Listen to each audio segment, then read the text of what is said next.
live.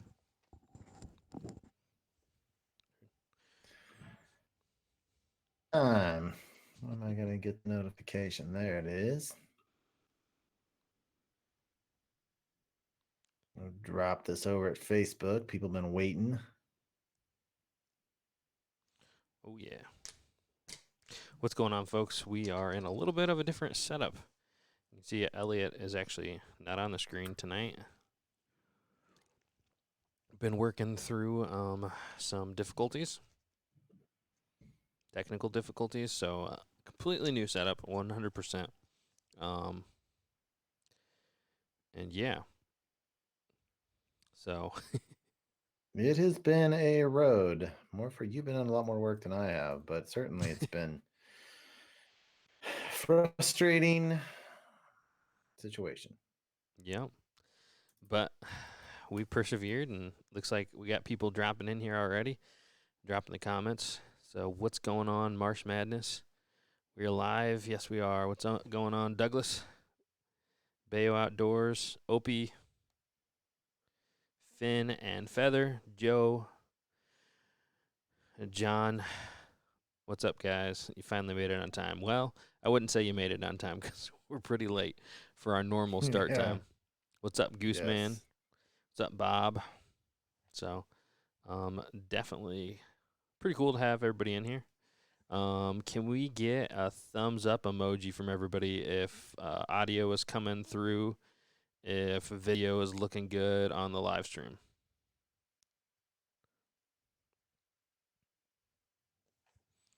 What's up, Deeply Driven Outdoors? What's up, Dom?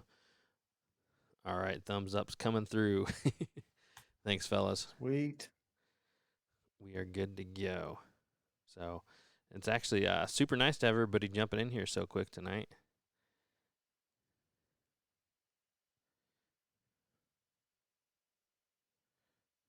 What's up? The post there, the links are posted. Awesome. We should be set. Sweet.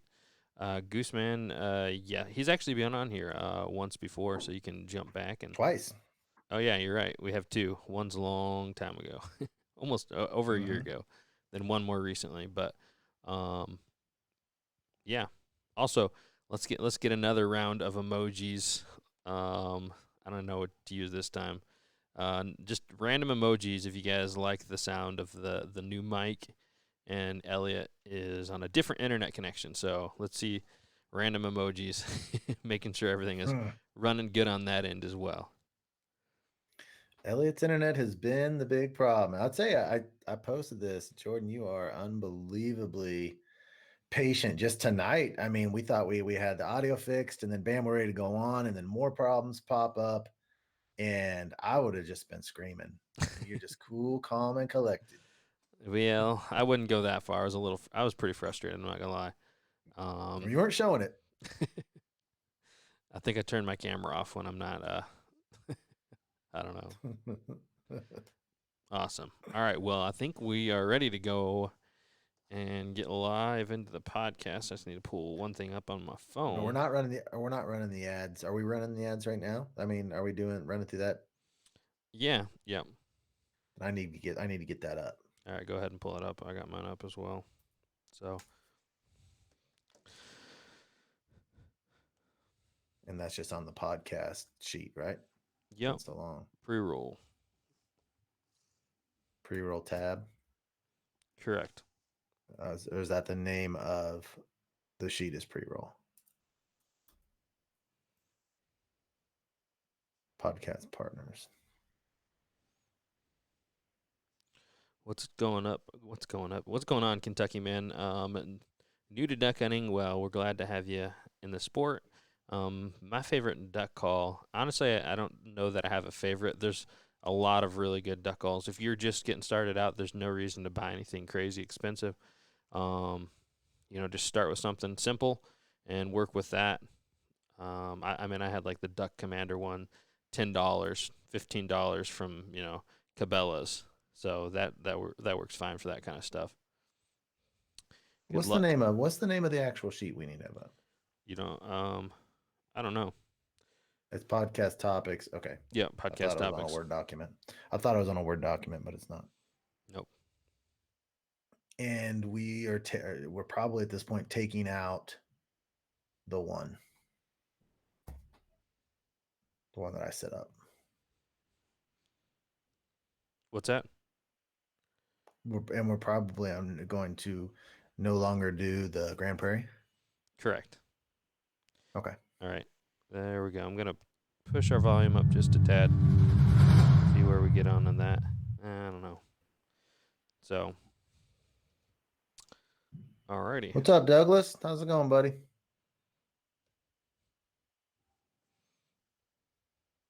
Ooh, Jeffrey wants to know about the game nights. I've been thinking about the game nights, man. I've been thinking about it. I just got yeah, I've been thinking about that, Jordan. We could always do a game night on here, like do a podcast game night. Yeah, might be fun. I've got some things I could give away. Nice. I bet you I got at least 3 or 4 things I could give away. Yeah, no, we could definitely try to get something in the works, maybe around Christmas time or something. Or Yeah, let's plan to do that. I don't know. We can come up with some things, and thank you for bringing that up. I think it's Jeffrey. Yeah, I think we should do something like that. awesome. Alrighty. Well, I think we are ready to go. So, again, guys, live stream is our primary function of the live stream is to show you guys kind of a behind the scenes of Elliot and I as we record the podcast. I will get his video up in the future. Just with the whole switch of the setup, we were unable to do that tonight. I mean, I tried for a while, but just having difficulties with the encoder and all that. But you guys see right here, sweet, we got the Stream Deck. So now we can do, it's not called a Stream Deck, it's called a Rodecaster Pro. It's going to be awesome for getting the sound effects. Actually, you guys are going to be able to hear a little bit more of what the actual podcast sounds like as far as like, I guess, I mean, the whole podcast. I don't know what I'm trying to say exactly, like the sound and quality. A lot of times I can't play like the music on the YouTube. It's just us talking, but I'll be able to play the music and the intro and all that kind of stuff. So you'll hear us from start to finish recording it, and yeah. So I'm excited about kind of the upgrade we're gonna have for all the podcast stuff. So awesome. Alrighty. Back better than ever. Back better than ever. What's going on, folks? Thanks for joining us for another podcast. How you doing tonight, Elliot? I'm doing great. I am excited to be back on here and talking about all of our adventures and the Flyways Collective collab. I'm ready to go, man. Awesome. I am as well. But before we jump into the podcast, let's give a quick word and a quick thanks to the partners of the podcast. First off, I'd like to give a big thanks to our partners over at Boss Shot Shell. Primarily this season, I've been using the Boss number 4s out of the 20 gauge, actually almost exclusively. And I can tell you right now that they've been doing work. They are an American-made company with the Boss copper-coated bismuth. Just really, really changing the game. I was really actually super impressed with them on the diver hunt. We had a lot of guys shooting the divers, and if you know anything about divers, once they hit the water, a lot of times they dive, but I was the only guy there shooting Boss, and the majority of my ducks, when they hit the water, belly up and never dove once. So I guess that's just a really good testament to the density of the shells and the knockdown power they have, being able to knock down those birds. So definitely check out Boss Shot Shell and let them know that we sent them your way. Yeah, I also want to talk to you about HTR Innovations. That is another company who builds everything American made. If you're looking for an A-frame, layout pad, gun stand, or what they're calling quack pack, which is basically a layout blind and a decoy bag combination, check out HTR Innovations. If you use the product code DuckGun, you get 10% off and free shipping. And I've only hunted out of an HTR A-frame. I hadn't used an A-frame until I picked one up from HTR, and it has really made our hunting more versatile. So check out HTR Innovations for some of those products. Also, we'd like to give a big thanks to our partners over at Gunner Kennels. Gunner Kennels giving us peace of mind. I've said it once, but it's something that definitely kind of goes without saying. But our hunting dogs are our best friends. You know, they're man's best friend and our hunting companions. And there's nothing like the peace of mind knowing that your dog is riding safe. You know, I call it the Cadillac of dog kennels. Having Chief in the back of my truck in the gunner kennel, you know, I never worry about him at all. And so, you know, there's nothing. There's so many good things we can say about gunner kennels from their quality, and they're the only gunner. They're the only kennel that has a 5-star crash test rating. And they have so many stories and testimonials of people who've had accidents, had their kennels thrown from their trucks, and their dogs made it out with just with scratches. So it's just something that I'm always going to use, keeping my dog safe. And you know, as hunters especially, we have that bond with our dog, and there's nothing like keeping them safe. Again, an American-made company. But make sure you use code DuckGun 10 for 10% off if you jump over there and check out their kennels. And I don't know if you guys have seen the new Motion Ducks decoy system. It's basically an updated jerk rig that is just much more efficient, user friendly, and looks so much better than your traditional jerk rig. Jerk rigs have always frustrated me. Number one for the mobility issue, and the Motion Ducks decoy spreader. Man, you can pick those up and move them and set them up in no time. And not only that, but they actually look like they're swimming in a flock. You can get a 4 or a 7 duck spreader system. It's lifelike motion, sets up in seconds, swims like a flock. I'm telling you guys, I have always hated jerk rigs, even though we've used them. And now I've got one of these and I'm using them all the time. And it is definitely worth your time to check out the Motion Ducks decoy spreader. Product code is DuckGun, no space. 10% off, free shipping, free anchor bag. And when you do check out, it will not say on your cart a free anchor bag, but that will definitely be sent along with it. Certainly worth your time to check that out. Yes, 100% agree with that. Also, big thanks to our partners over at Bandit, Avery, and GHG. One thing new that I picked up from Bandit this week is the backpack. Do you remember the name of that, Elliot? I know you have one as well. It's the hard shell. Hard I think shell it's called backpack. hard shell. Yeah, Yep. it's badass. And yeah, no, that thing is awesome. It's first time I actually used that this week. And I just, as far as like packing in a ton of gear, I was able to put just a ton of gear and get to it super easy. I mean, tons of accessory pockets and all that kind of stuff. So definitely recommend that. Honestly, I don't think I'll ever go back to a blind bag after hunting with that. But also, another one of the products that I'm a huge fan of this year is the Banded 2.0 waders. And I know a lot of questions, or the main question you always get about waders, are they going to leak? And I'm up to 28 hunts out of mine, and I don't hunt lightly. I'm going in there and I'm going hard, and I have no issues whatsoever with them at all. So I'm loving it. And once you go breathable, you're never going to go back to neoprene, never. So Yep. definitely check them out as well. Yep. And I'm gonna do review videos on both those items, the waders and the hard shell backpack. I was talking to Phil Conkey over at Bandit, and he's like, "Man, that hard shell backpack sells like crazy. People are in love with it, and it is. I love. I am in love with it as well." Yeah, I agree. So, lastly, I just wanted to say a big thanks to you guys, the viewers, the listeners of the podcast. Definitely couldn't do it without you guys. You guys are the backbone of our podcast, our community, of our YouTube videos as well. And so, we definitely have to give a big shout out to you guys and thank you for your support, even through, when we're having technical difficulties, getting the messages and saying, hey, where's the podcast? And, it's frustrating that we're at that point where we had the technical difficulties, but we're super pumped that you guys are excited about it and chomping at the bits to get another one out there. So, big shout out to all the listeners and viewers.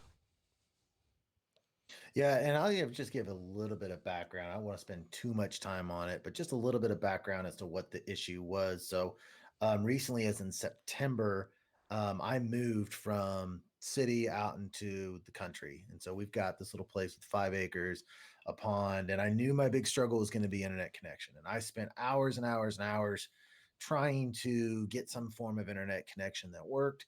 And I thought I had one that was solid. I was getting really good numbers in all my tests. In fact, we were at the point where if we couldn't get a good internet signal, we probably weren't going to move out here. But from the system I had set up, it gets a really good signal about 70% of the time. And, it just became with the podcast where we would go episodes where it ran great. And then when we ran into problems, it just destroyed the podcast. So it became, we've got episodes we didn't even air because of it.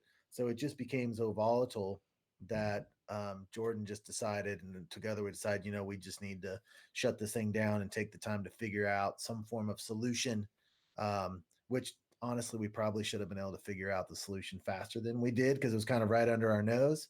And I just want to say thank you to Jordan because he put in a ton of work and research, and it was to the point where I was, saying, well, if we can't get this figured out, I may just need to step down from this thing because we have to have good audio quality, and really honestly made me really feel good how much you wanted me to stay on and how dedicated you were to that. It was really affirming to me, honestly, Jordan. And so I think we got it figured out, and I'm ready to get back and see if we can beat that 118 weeks in a row record stretch that we had. Yeah, it'll take a couple years to beat that record, I think. But I'm up for the challenge, and let's get at it. Um, you know, rejuvenated and back in action. Yeah, and everyone, as much as we talked about the Flyways Collective collab, I'm sure, especially the guys that are podcast listeners only, they may be like, really interested to hear what all went down with that. Yep. Yep. So this podcast today is going to be somewhat of an update podcast, just since we've been gone for a little while, and rearing to get back at it and get you guys back up to speed with where we're at. So, pretty much I think where we need to start off, with, like you said, is talking about the Flyways Collective, going out there, and the Flyways Collective, huge success. Me, Duck Gun Chronicles, Elliot, Freelance Duck Hunting, Titus, Mid Valley Mercenary, Matt from High Prairie Sportsman, Josh from Outdoor Limits, and Thomas from Virginia Outdoors Unlimited. That's the Flyways Collective. You guys know that by now, I'm sure.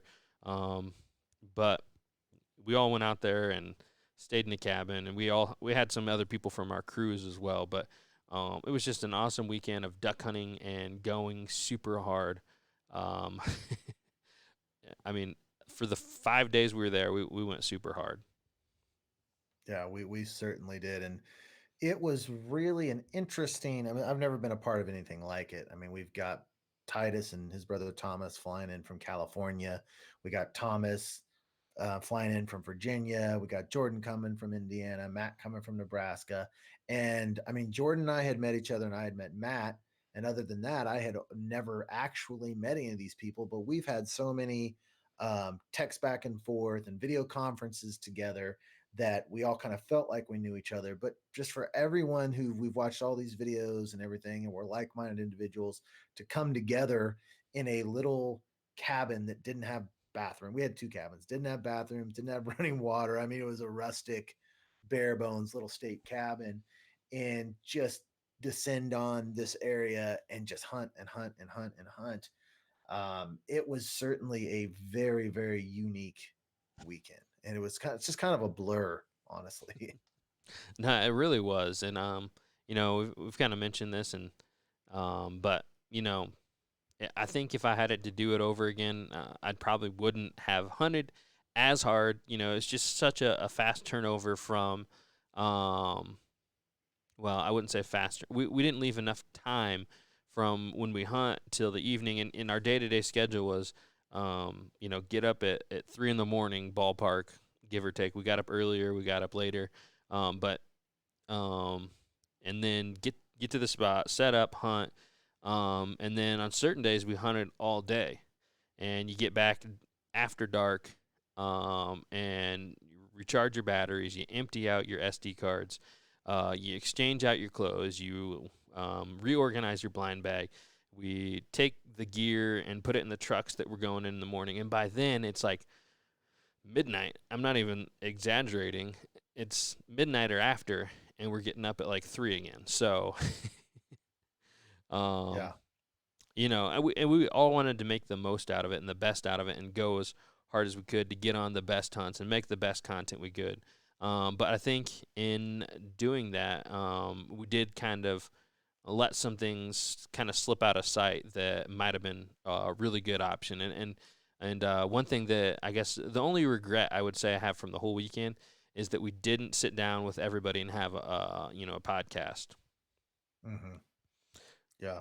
And it's just because, like you said, we're also worn out. And one thing, we shot a lot of birds, not nearly as many mallards as what we were hoping to shoot, but there was 10 of us there and we shot, I think, 145 over the whole trip, which is a lot of birds. You certainly can't complain about that. But the problem Yeah, we ran into is we had this huge push of birds come in the day, 2 days before the collab event, and spirits are so high because I scouted the day before with my dad, and I've never seen so many mallards and pintails and in this area, never seen that many. And so we were all anticipating pretty quick hunts and limits. And then the night before, literally the night before we hunted, I'd say 90% of those mallards just, I don't know, they took off. The ice came off of the marshes and they just dispersed. And so it made it hard because we shot a bunch of birds, but we had to really grind it out to do it. I know, like day two, we hunted together, but I only hunted about half the day because I spent the rest of half the day scouting, and you grinded out the entire day. And, six of us shot 26 birds, but it took the entire day to do it. And yeah, so we were just, and that was one of the big problems we ran into, was just how hard we had to hunt to put birds down. yeah. And kind of to add on that, and that was day three for some of us. But on my day one video with outdoor limits, I got a couple clips in there where you can just see the number of birds we're seeing. I got one at the end, and it's just showing like clouds of mallards heading out, in the evening. And I had another shot where we just had, I mean, just hundreds of divers come right over top of us. Mm-hmm. And that's right where I shot that redhead. And then I come back into the blind. You can see like there's an awesome shot of me and Chief standing there, and the camera's pointed straight up. And there's just hundreds of divers flying everywhere. So it was one of the times in my life where I've seen the most ducks in one place. And so there was definitely tons of birds, like you're saying. So is that the most birds you've ever seen on one hunt, the biggest concentration? I don't know, man. That one or last year when we were on the ice hunt, Yeah, was a when they lot. came over. Yeah. Yeah, because yeah, Yeah. I mean it was very similar, um, with the number of birds. Yeah. Well, the thing that was disappointing is that, I mean, that first night, my dad and I scouted the morning, and we had the birds. I mean, we had two X's just absolutely locked down. But we decided you were going to hunt with your dad and Josh, and then my dad and I hunted. But we decided to not hunt the X's, trying to save them for the next day. And I think that's the smart decision when you have a whole group of guys flying in and everything. I Yep. think that's the right call. But at the same time, had we went in and hunted them that evening, you know, we would have gone in there and shot a quick limit of mallards and everything. And those hunts that, the hunt you had and the hunt that I had tonight were really fun, but we kind of hunted a side pool and just shot green wing teal intentionally, because I knew it was going to be easy. I knew it was going to be fun. And, we had those mallards just locked down. And, it just didn't turn out for that next day. But it leaves you second guessing a little bit. It's like I've seen so many times in the last couple of years where we have them scouted, we have the birds right where we want them, and then poof, overnight they're just gone. You just can't predict them. You just can't predict them. Yeah. No, that's definitely like you said that. I definitely felt kind of bad for you and Fumbles going and shooting the green wings when they had everything else scouted. Honestly, I didn't feel bad about my hunt at all because, I mean, I got to knock off some species off my list with the redhead and a bufflehead. So it was definitely a fun little hunt there. And I say little, I mean we shot 18 birds between three people, so it was Mm-hmm. a really good hunt. Even though we weren't on one of the mallard X's, I mean we shot some mallards. We had three mallards in our bag there, and um, quite. I think we had five redheads, and it was just a really cool bag that I'm not ever gonna get in Indiana. Yeah. So The one thing I kind of regret is I had a fun hunt with my dad that night, but I'm in that spot you were in. We could have hunted five there yep, and been just fine. I kind of wish that we had stuck together and hunted five, because my thought was my thinking was off. my thought was, well, five's hard to hide, but then we go off and we hunt this little pool of green wings you don't have to hide on. So, and the same type of hunt you guys were having, and I guess I didn't know that at the time, that it would be such a mixed bag. But my thought is always, if you can avoid hunting five, you do it, because you just can't get concealed enough. But looking back at that, if all five of us would have hunted together there, it probably would have been well worth it, and I would have been able to hunt with Josh again, and your dad, and so that maybe I made the wrong decision on that. My dad and I had a fun hunt. I mean, we had those green wings were just every 5 minutes just coasting in. It was really fun, but might have been more fun to be with you guys. Yeah. No, it's hindsight's 2020, so could have easily been the other way and been wishing we split up or something like that. You never know on hunts, so um, Yeah. but yeah. I guess for the rest of the collab weekend, we just hunted with every other member of the Flyway Collective at least once, and it's like you said, we had a great hunts as far as the numbers go, and um, you know, I think one thing that we can say, kind of like we all have, from this weekend, we could tell that we all have the common bond of duck hunting, and we've never met. Besides you and me, I hadn't met anybody else in person, and you had only met Matt as well as me Hmm. in person. But it just felt like we just all clicked and meshed so well together. We definitely made the right choice um, Yep. on the Flyways Collective and all the members, and everybody's a diehard duck hunter. Everybody's willing to go out there and grind it out for the ducks. Everybody's willing to pitch in and help, or scout or whatever it takes to get on the birds. And so it was just really kind of refreshing to be with that kind of a really solid group. Yeah, absolutely. And to give a little more detail, Jordan and I tried to be as this whole collab idea was Jordan's idea, and he's like, "What do you think about that, Elliot?" And I'm like, "Okay, I mean, you're the go getter of the two of us for sure, and I'm just kind of more, go with the flow or whatever." And so you're like, "What do you think about this?" I'm like, "Yeah, man, if you want to do it, that's fine." Which is most ideas you have. That's kind of how it is. Like, okay, man, yeah, whatever. And so you got busy. We put down a list of who we wanted to put together on this, and everyone that we approached agreed to it. So the members you see are the other than Outdoor Limits, Josh, who came along a little later, but and he was associated with, had some other things going on at the time, and that's why we didn't even ask him. But so we had all these members, and we organized it as far as who would be staying in whose cabins, and each hunt, who would be hunting with who, and we tried to rotate it up so every single creator got to hunt at least once with every other creator. And then the guys like my dad and Jordan's dad, and we kind of shuffled them around so they didn't get to hunt with everyone. And then set up these cabins. And one of the most difficult parts for me was I knew the area. My dad and I and Aiden are the only three people that knew this area intimately, being from Kansas. And so it was, where are we going to put each group?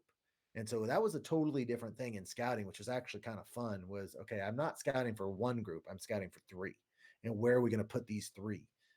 Josh ended up going up to Nebraska a couple of times and taking care of that group, but it was just a different animal than I've ever been used to, and it put a little bit of pressure on me with, like, the birds and everything, and all of that. But just it came together really well. Yep, I definitely agree. But this definitely won't be the last time that we see the collab.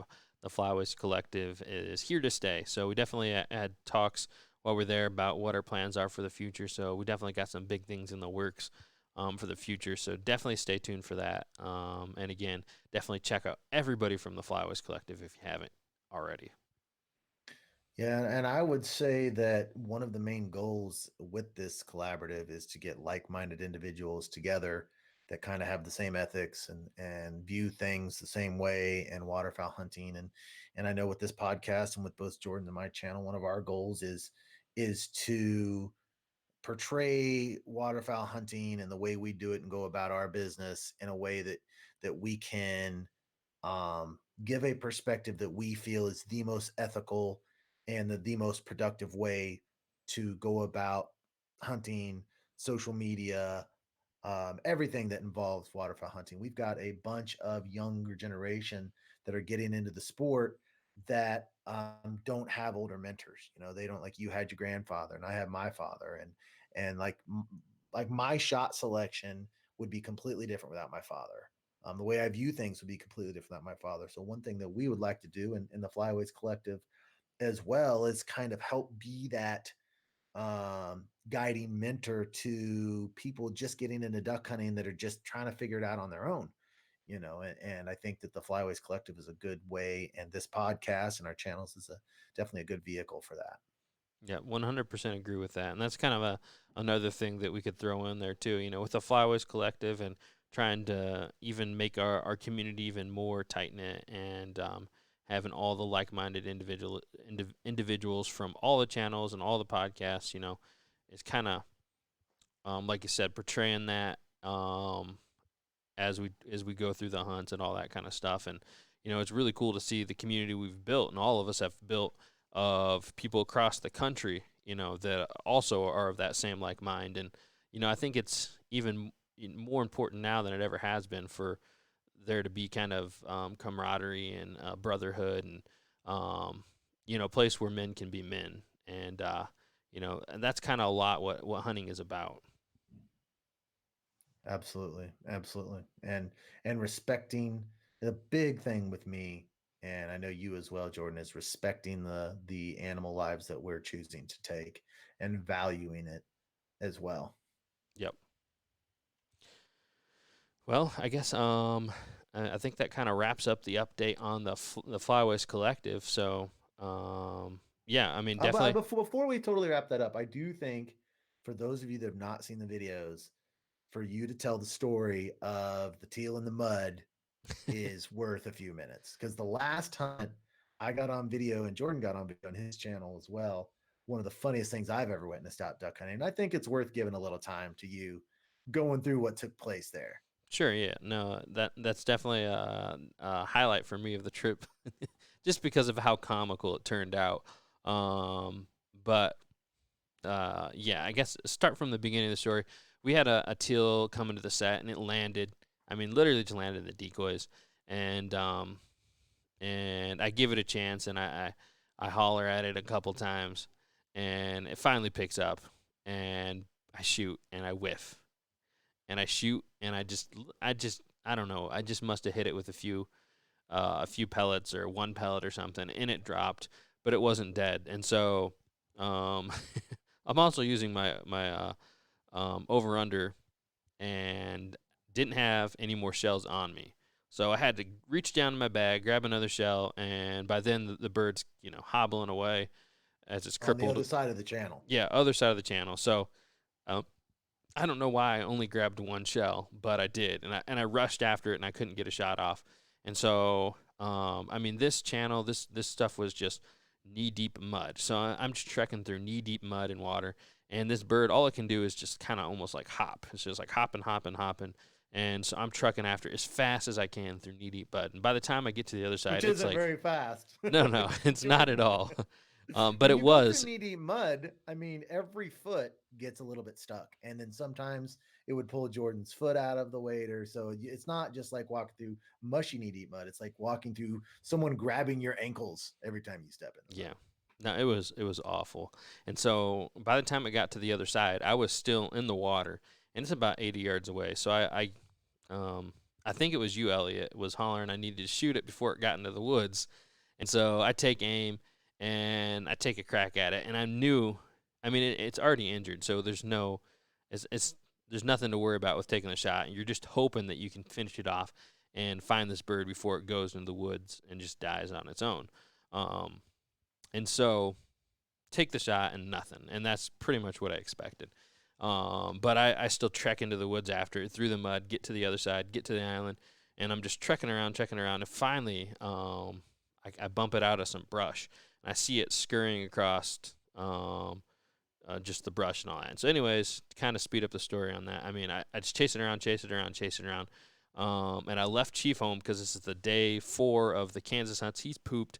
And we'd been hitting it hard in Indiana before he came up. So I gave him the day off, and it was a good reminder of why you need a good waterfowl dog with you.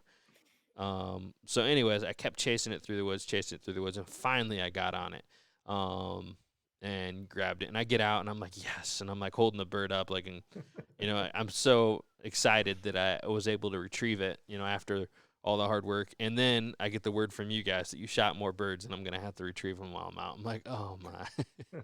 And so I go and it's sitting there in the mud, and this bird isn't dead. So I try to go after it, and it um, pretty much whenever I got close to the bird, I mean, it was on its last leg, but anytime I got close to it, it would hop away. It would just hop away from me on the mud. Um, and I'd get, And with that knee deep mud, there was no way, you just couldn't close the distance. yeah, yeah. And we had people commenting You like, would why didn't you step, it shoot would, it? yeah. I didn't have any shells with me. And so, so yeah, I'd try to step through the mud and it would just hop away. It just kept its distance from me no matter what I do. And like that mud up there was like super thick and almost dry. Um, but I just couldn't gain any ground on it. And so, um, I think, yeah, no, the next thing that happened while I was trekking after it is I literally fell over. The mud like tripped me up. I lost my balance and I fell over on my side. Um, And by this point, you guys are all just like rolling, laughing over there, and I'm like out of breath and struggling, and I'm like, and all my stuff. I just take off all my gear, my lanyard, and lay my gun down and take my head mount off, and I'm like, the only way I'm gonna catch this is if I just dive for it. And so I just line it up, and I lower myself, get into the most athletic position I can, and just leap forward. And as I leap, I feel like I'm gonna make it, and all of a sudden I just feel my waders like tug on me, and pretty much when I jumped, my boots just stayed in the mud. So I'm like completely horizontal over the mud, and going like full force into the dive, and it just like stops me, and then I pancake on the mud short of the teal.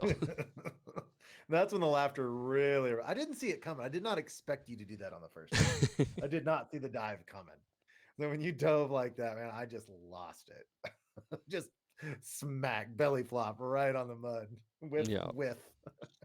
hard whiff. So regain my composure. I'm covered in mud by now. Hands, arms, waders, clothes, just everything's covered in mud. And so end up diving one more time and recovering the teal. But even after that, I was so exhausted. But yeah, got back and continued the hunt. And we were dying. So Jordan got a good footage of that on his GoPro because he laid it down and got it from the mud. And I was able on my camcorder to zoom in. It was actually, I did a better job. I was worried that it was going to be so shaky because I was laughing so hard that I was having problems holding the camera steady. But I got, between the two of us, we got good footage of it. And Yeah, man, it was funny. Oh my gosh, it was funny. yeah, no, definitely. It was definitely hilarious.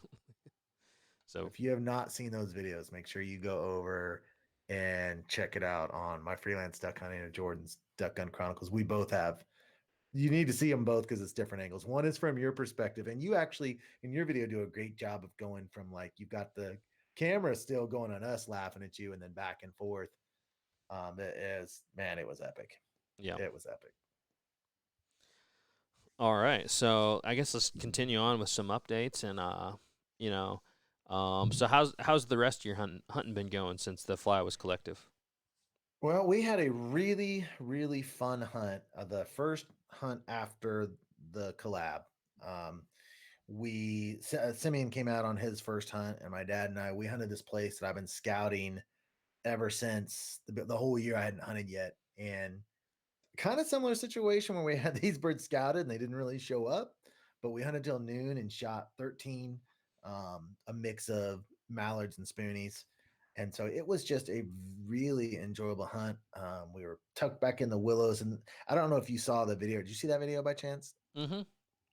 Where it's just a tiny little water hole there. Um, but in the whole area, there's a lot of flooded water. And on the video, it kind of looks like it's an isolated little pond, but it's actually not.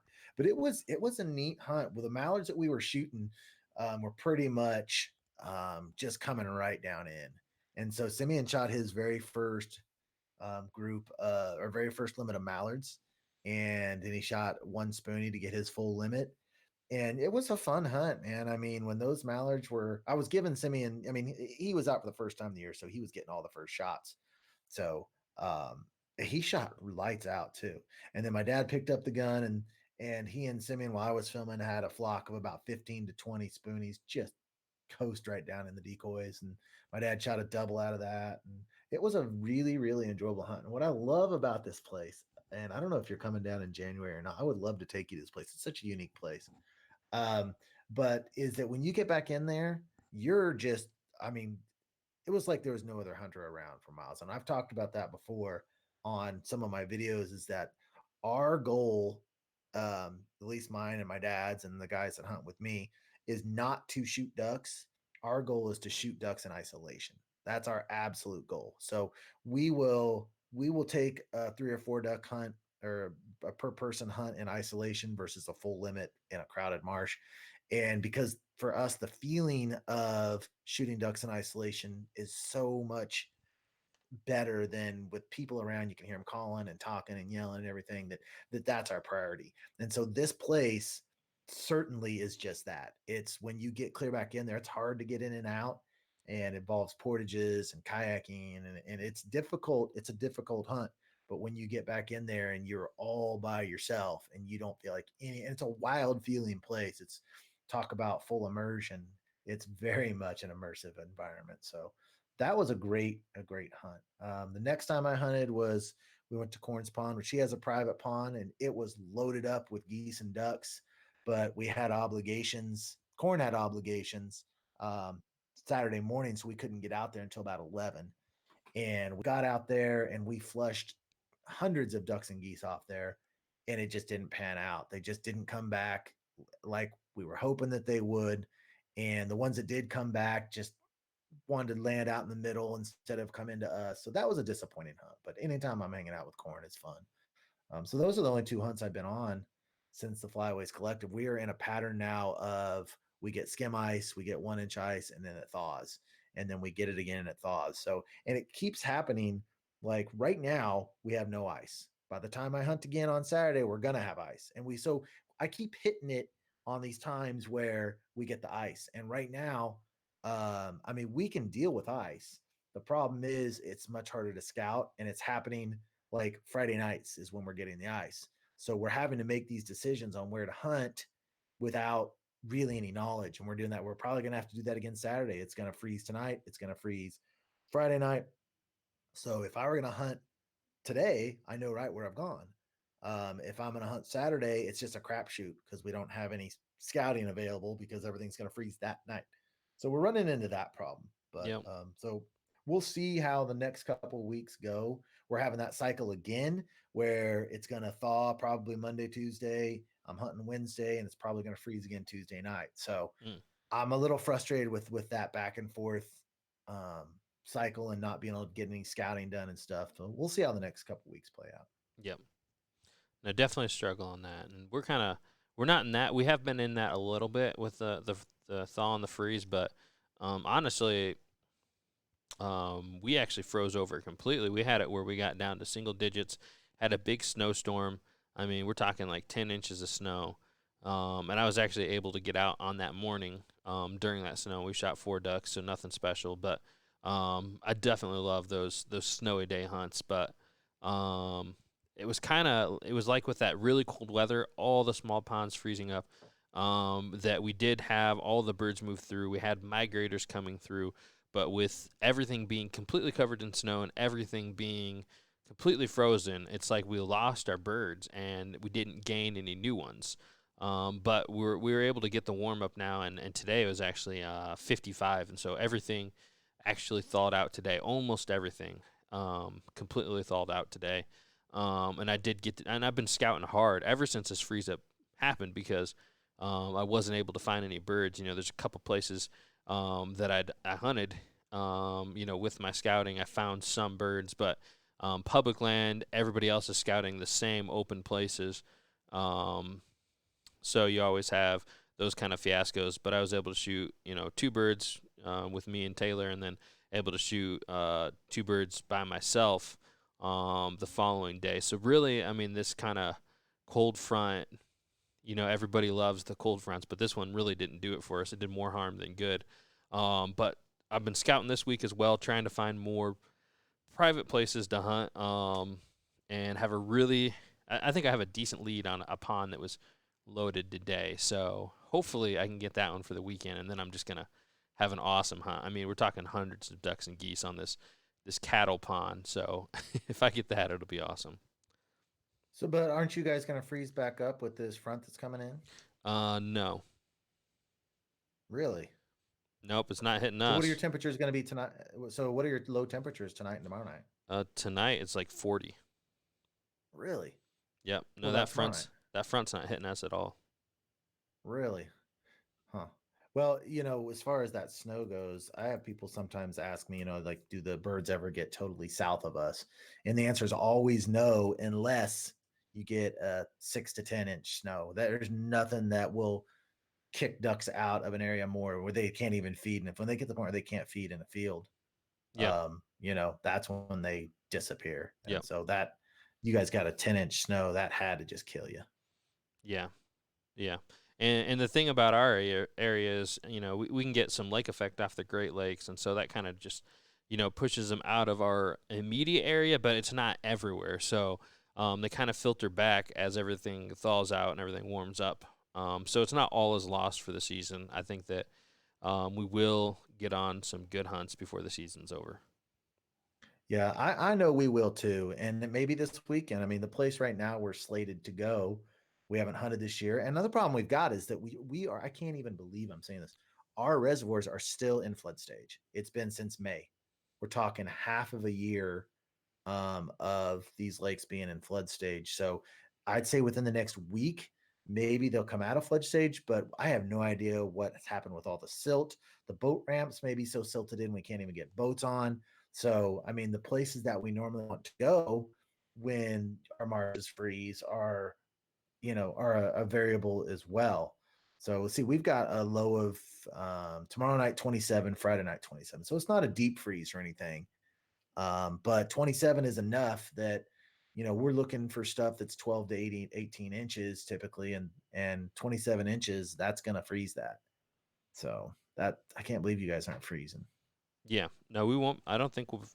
I'm looking at the 10-day forecast right now. We're not going to freeze. I mean, we're going into freezing temperatures, but we're talking like 29 degrees is the lowest it gets for the next 10 days predicted. Yeah, I'm really hopeful on our Wednesday hunt. We typically hunt the day before Thanksgiving because Monday it's going to be high 56, Sunday high 55, Tuesday 52, then Tuesday night a low of 30, but it's got a 12 miles an hour, 12 mile an hour wind. So my fingers are crossed on that Wednesday hunt to go back out to that place we were and have open shallow waters is the hope. And then Friday, if we hunt Friday as well. So I'm really hopeful of those Thanksgiving hunts so we can get back on the shallow water, or if not, at least find them somewhere. Yep. We got a lot of birds around. I know we've got a lot of birds around. It's just you know they can be hard to find. Yep.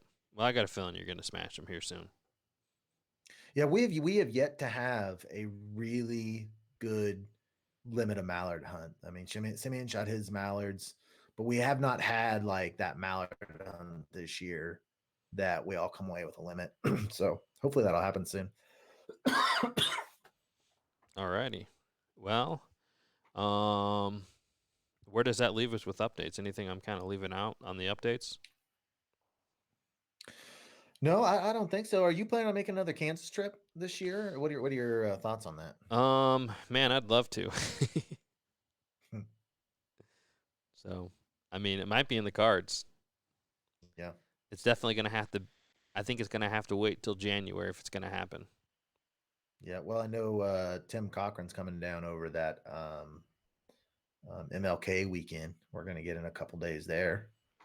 Nice. So that might be one for you to consider. We're going to do like Saturday, Sunday. He's going to hunt Saturday, Sunday, Monday, I think.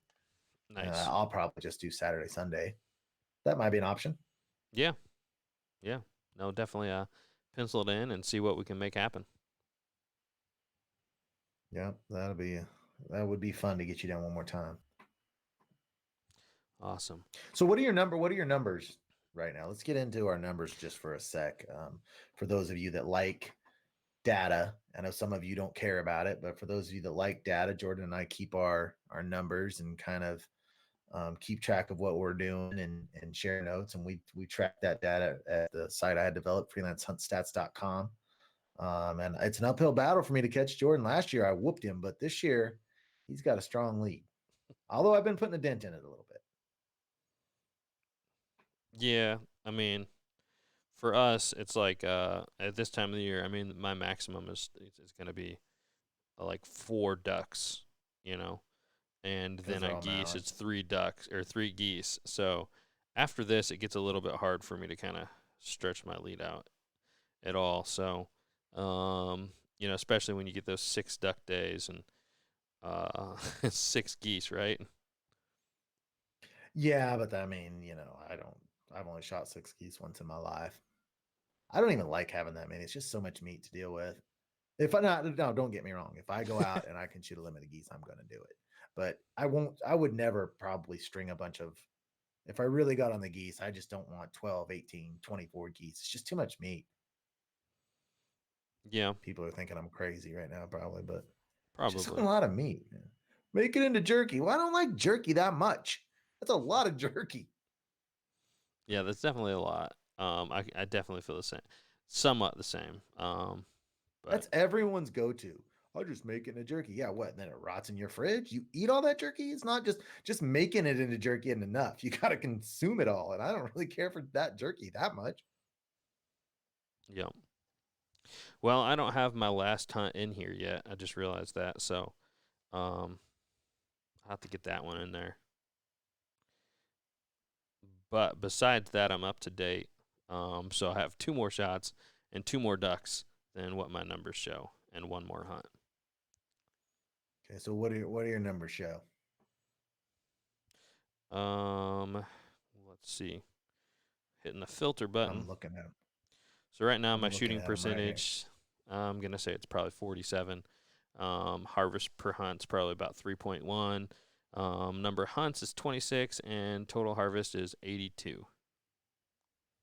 Yeah, I'm not going to build. I think I can get you on the shooting percent and the harvest per hunt. Maybe I don't. There's no way I'm going to catch that total harvested though of 80. I don't think. I just don't think I can get out that much. Oh, and I got 1 more I double, so I'm up to 10 doubles. 10 doubles. Yeah, yeah. I don't shoot. Aiden's got me on doubles big time too. I don't shoot near as many doubles as you and Aiden do.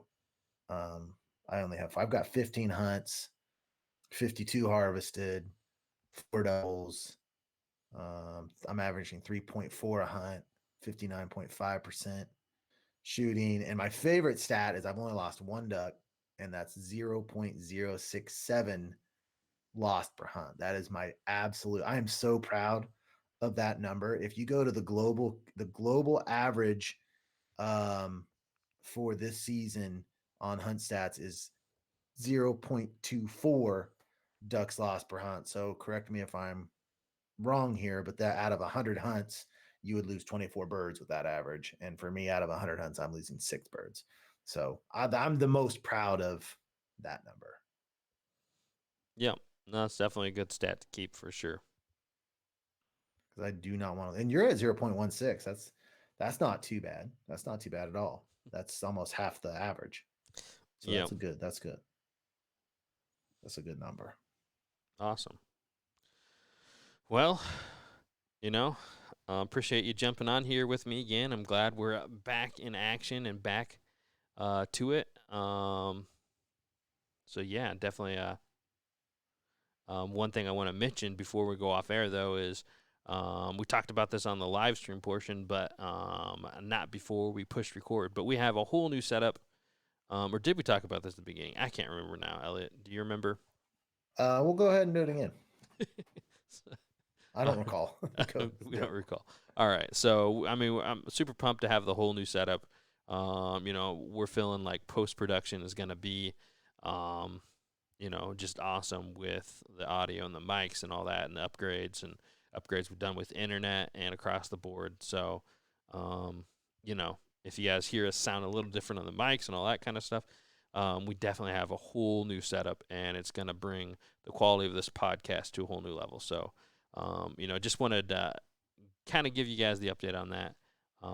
But yeah, I think that's all we got for today. I think we're ready to wrap this one up. So, any last words, Elliot?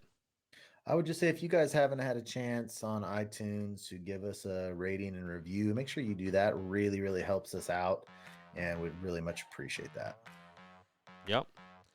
Definitely agree with that. And with that, we'll see you guys on the next one.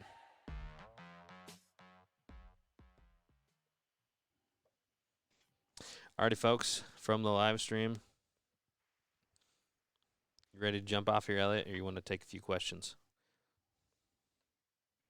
A few of these people, we had a great crowd tonight, and I'm cool with taking a few questions. I don't Alrighty. want to do it another hour or anything, but Yeah, I'll hit a few more. definitely. Let's go ahead and hit a few more questions. I saw someone asked if we have another collective plan for this year, and we don't have anything that is planned right now. I don't think we'll have a full out collab again this year. But stay tuned. There'll be more Flyway stuff coming up. We definitely will have a full out collab with everybody. It is a lot of moving parts to get everybody able to come out in the same weekend for sure. So, but yeah, I'm just going to run through some of these questions that we got up here. What kind of gun do we shoot? I shoot a Browning A5 20 gauge and a Wicked Wings Browning A5 12 gauge. This is Tory over under 12 gauge. Elliot?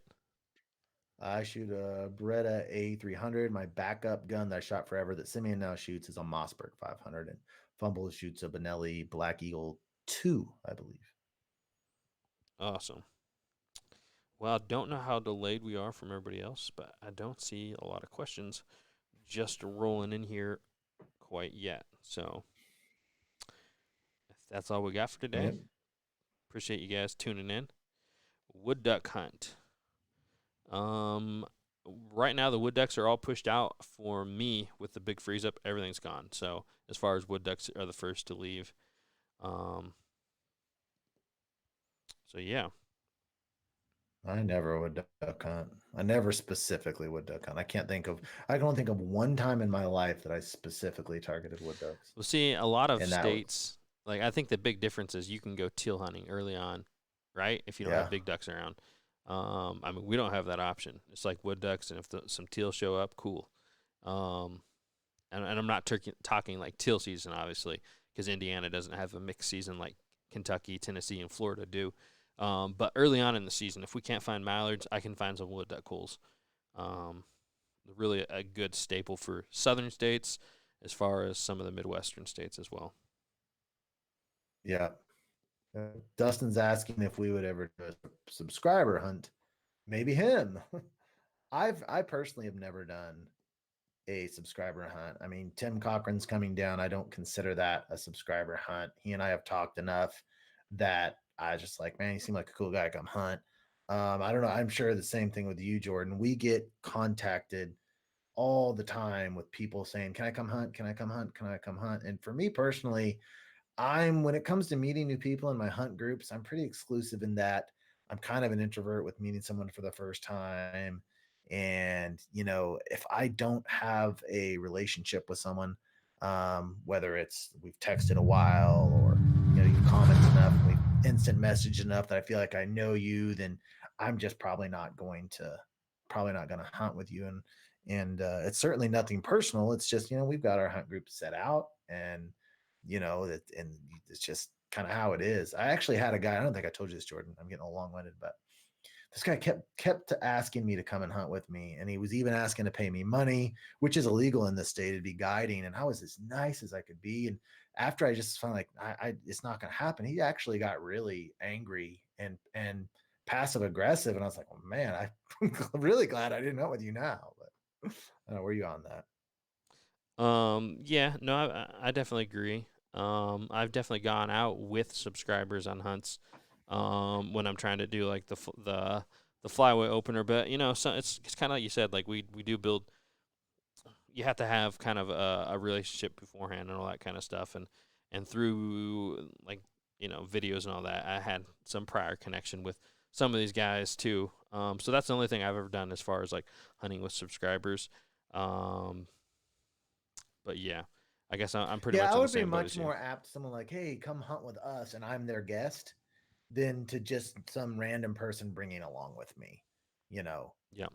if it were going to happen, and I actually agreed to one trip up in Nebraska with my dad with this Mr. Haney, and we talked for a while, but the weather wore us out. But it would have to be probably a situation like that. Yeah. So Ryan actually brought up a new thing. So Ryan, we've actually recorded this podcast multiple times, believe it or not, with the internet connections we have, and I can't believe it, but I did forget this time around to talk about the diver hunt. Oh So, yeah, and for me and Elliot, this was a lot of review because I think this is the third time we've recorded this one. Um, but yeah. yeah, I think that I do want to kind of go over the diver hunt real quick. So, Okay. but yeah, so also wanted You don't want to to save that for an actual podcast? um I mean, do it how you want. I don't care, but no, let's get up to date on this one, I think. all right, do it. So, one other thing for the update, went on a pretty awesome diver hunt up in Michigan. So I've been talking about this for a while, but earlier on this year, got it all planned out and ready to go. But it was definitely, something that I wasn't able to do on my own. So I was super pumped to be able to get on it and do something that's a little bit different, kind of out of my wheelhouse. Where we're here, we got some field hunts for geese, we got water hunts for geese, we got puddle duck hunts. And we can get on divers, but usually for me, it's the diver hunts. It's like, hey, we had a diver fly in our set and we shot it. It's not like we're specifically going out and targeting divers, and I could get more set up for that, but this was even more beyond that. I mean, going out to the Great Lakes, setting up in layout boats and setting up in a big pontoon with spruce branches for the camo, and I got the first video out already for the hunt, and we had a really good hunt in the first day. Tons of divers coming in there. The only small complaint is mergansers, but as all you guys know, I'm gonna kill every merganser I ever see. Um, Shoot a merganser, save 1,000 trout. So just say that 10 times before you go to sleep every night, and you'll be good to go. So, um, but yeah, so it was a great hunt. We got out there on the layout boats, and we did 200s in and 200s out. We'd switch back and forth, and we did have a little set by the pontoon as well, so we were able to shoot. We were able to shoot divers from that as well, and we shot a few from there. But the majority of it is when you're out in the layout boat, and I mean the divers literally fly at you 100 miles per hour. Not literally 100 miles per hour, but more like 40, 50 miles per hour, and they're coming straight at you, straight down the barrel. We have long lines of decoys that kind of lead you right to them, and so. As far as the shooting on that, the shooting isn't difficult when they're coming straight at you as much as it is when you got crossing shots at like 40, 50 miles per hour. You can see, a lot of the shot, and you won't see this till day two. We had a lot of passing shots from the boat, and you can see the shot hit the water behind them. I mean, we're missing them a foot, 2 feet behind them at some cases. And I mean, you're leading it by like 3 birds lengths or something like that, and it's just crazy how fast these birds fly across the water. So I was able to bag my first goldeneye drake, so that was definitely cool. You know, beautiful bird, and I put that one in the freezer. Hopefully, that one ends up getting mounted sometime soon. Um, but beyond that, we did get some old squall. That was the other big bird on the hit list for that hunt. They didn't really work in as well as we would have liked for the whole hunt, and that's just hunting for you. I know a couple guys that went out the weekend after actually, and they all limited out on old squall with the same guys. So that's just how Man. it goes. It's just hunting. So, but it was definitely cool to kind of see that type of hunting and that style of hunting, something that I wasn't familiar with, and be able to get on a good Great Lakes diver hunt. So if you haven't done something like that, I definitely highly recommend it. We went out with Real Fishing at Saginaw Bay, and Mark there is kind of a local legend, growing up in Linwood and guiding in Linwood for fishing forever. And you know, now doing the duck hunting guide business as well. Definitely a bucket list for me to do something like that. I still haven't. I've been so busy this week. I haven't had a chance to watch that video. Um, and I got to get that watch because I'm. How deep was that where you were hunting? I think it only gets out. It's not really a really deep bay there in Saginaw Bay. I think the deepest it really gets is somewhere in the 20 feet mark. I mean, we were miles out there, and it was only, 20 feet deep. So, So you couldn't see any land in any direction. we could see the land for sure. Okay. You could see like the tree lines. Yeah. Yeah. Okay. Yep. We No. had a question about boss shells. Looks like. Yeah. Have No, I think you? that pretty much wraps up the diver hunt portion there. So, Yeah. And when's that second video come out? well, it'd be out already if I wasn't working on the podcast so much. Yeah, all the time. Yeah. Yeah. Someone asked about Bosch, you said? Have you noticed or have become more conscious of shot selection since switching to Boss shells? And have you noticed the additional lethality they have over steel? Well, once you take that one first, I definitely have a few comments on that one. But Yeah, no, I've definitely seen the increased lethality with it. I mean, I think divers are notorious for being tough birds to kill. On that, and that's really shined for me here recently. On the diver hunt, everybody else was shooting steel, and I was shooting boss. And I can tell you without a doubt, I mean, most of the birds I shot, I can think of maybe one, maybe two that weren't just complete belly up, not even flopping after I shot them. Um, and they're not necessarily the closest shots when you're diver hunting as well. It's a little different than puddle duck hunting. So I definitely could see the increased lethality on that for sure. Yeah. So go ahead. You go ahead and add to that, Elliot. I would say that I'm to the point where I definitely feel like there's a difference. Less cripples on the water. And last year, now my shooting percentage is about exactly the same as it was last year, right at high 50s. I think I was like 58.5 last year. I'm like 59. So my shooting percentage hasn't, but my shot selection, there's been a couple hunts this year where I've taken shots for me that is extending my shot selection, between 30, but in between 30 and 40.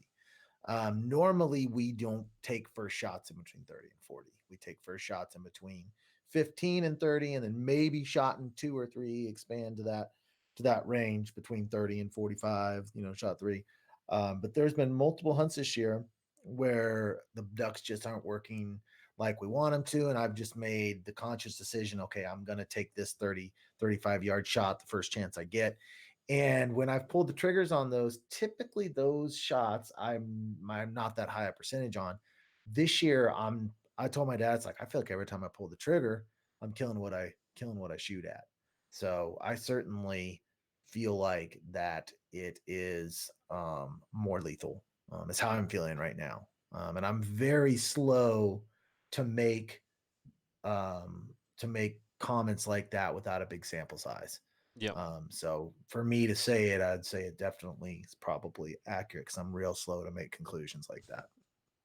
That very concise way to say definitely, probably. Is that what I said? Yeah, not the best sentence. Definitely, probably, without 100% of a doubt. Definitely, probably, maybe.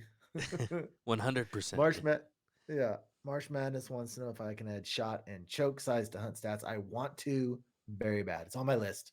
On my list to add is motion. What kind of motion you're using? Shot size, choke size. The problem is every time I add something, it's got to come out of my own personal bank account. That's the problem Yeah, with but we all know freelancing. you're loaded, so just cough it up. Yeah.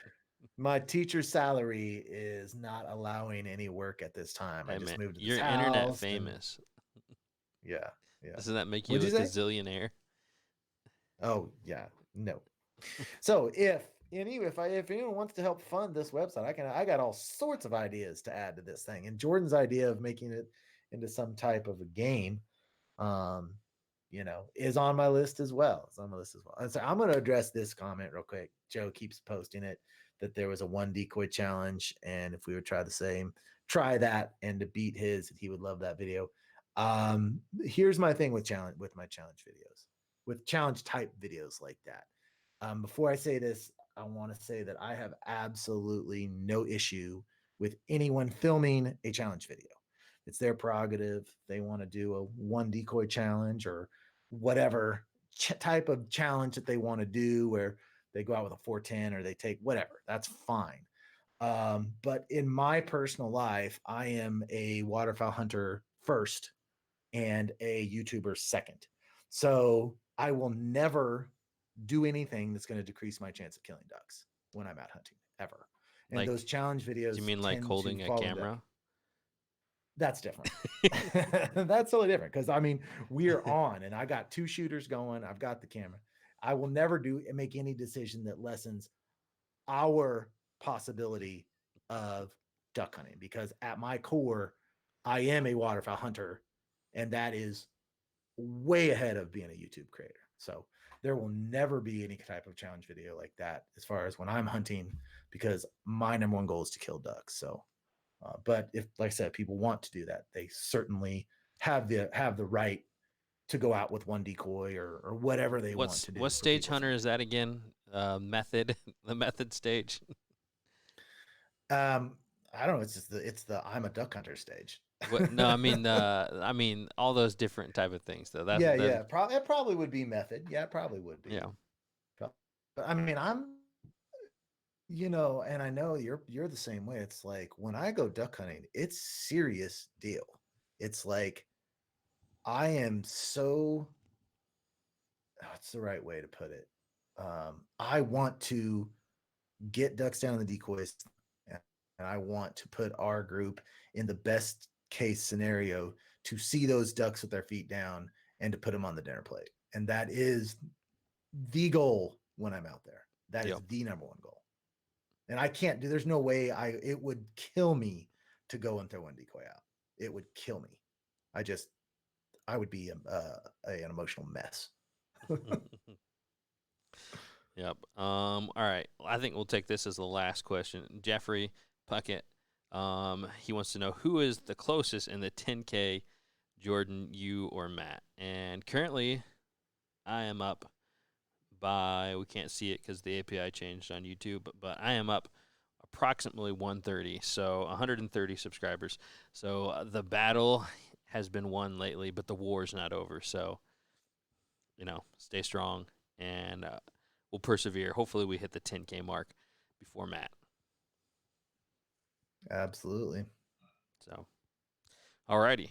I think that'll wrap it up. Appreciate all you guys jumping in here. We got the tried and the true still in the live stream chat. You guys are what it's all about. So appreciate you guys tuning in, sticking with us every week. So any last words, Elliot? Nope. Just appreciate everyone out there listening and hope you keep coming back. Alrighty, folks. We'll see you next week.